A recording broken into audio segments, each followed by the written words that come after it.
Instituti Max van der Stoel, në bashkëpunim me Universitetin e Birminghamit, kanë shfaqur ekspozitën me fotografi të titulluar Pikturimi i ndotjes së ajrit në Tetov. Kjo ekspozitë është në kuadër të bashkëpunimit që kanë Universiteti i Europës Juglindore në Tetov dhe Universiteti i Birminghamit. Besa Arifi, prorektore për hulumtime dhe marrëdhënie ndërkombëtare në Universitetin e Europës Juglindore në Tetov, thotë se fotografitë janë bërë nga studentët e këtij universiteti në bashkëpunim me kolegët e tyre të Birminghamit. Ajo tha se përmes këtij projekti, studentët e këtij universiteti kanë ndjekur studimet e magjistraturës në Britaninë e Madhe, për studime që kanë të bëjnë me ambientin njësor. Ajri ndotur dhe ndotja e ambientit në përgjithësi është diçka që na tangon të gjithëve, jo vetëm në qytetin e Tetovës, por edhe më gjerë.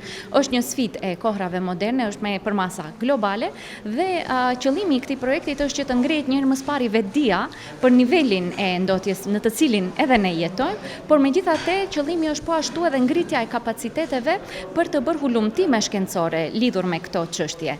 Deri më tani, domethënë kemi pasur mundësi që të zhvillojmë aktivizëm në këtë drejtim dhe kemi shumë organizata jo qeveritare që merren me këtë çështje, por qëllimi i këtij projekti është gjithashtu që të ngrihen kapacitetet shkencore për hulumtime shkencore dhe akademike lidhur me këto tema.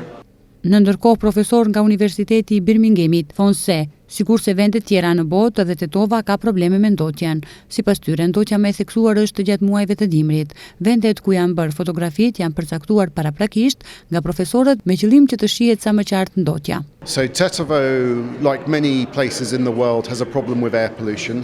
Ne e kemi këtë projekt të përbashkët ndërmjet dy universiteteve që të arrijmë të vetëdijsojmë qytetarët e Tetovës dhe njëkohësisht të gjendet zgjidhje për ndotjen e ajrit. Problemi kryesor me ndotjen e ajrit është një problem i padukshëm dhe qëllimi kryesor është në të padukshmen ta bëjmë të dukshme.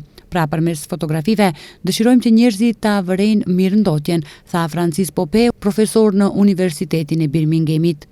Ndërkaq kryetari i komunës së Tetovës, Bilal Kasami, tha se çdo projekt që realizohet për të përmirësuar kushtet që kanë të bëjnë me ambientin njësor është i mirëseardhur. Unë e shoh si një kontribut të rëndësishëm në pjesën e sensibilizimit, veçanërisht sa i përket ndotjes së ambientit.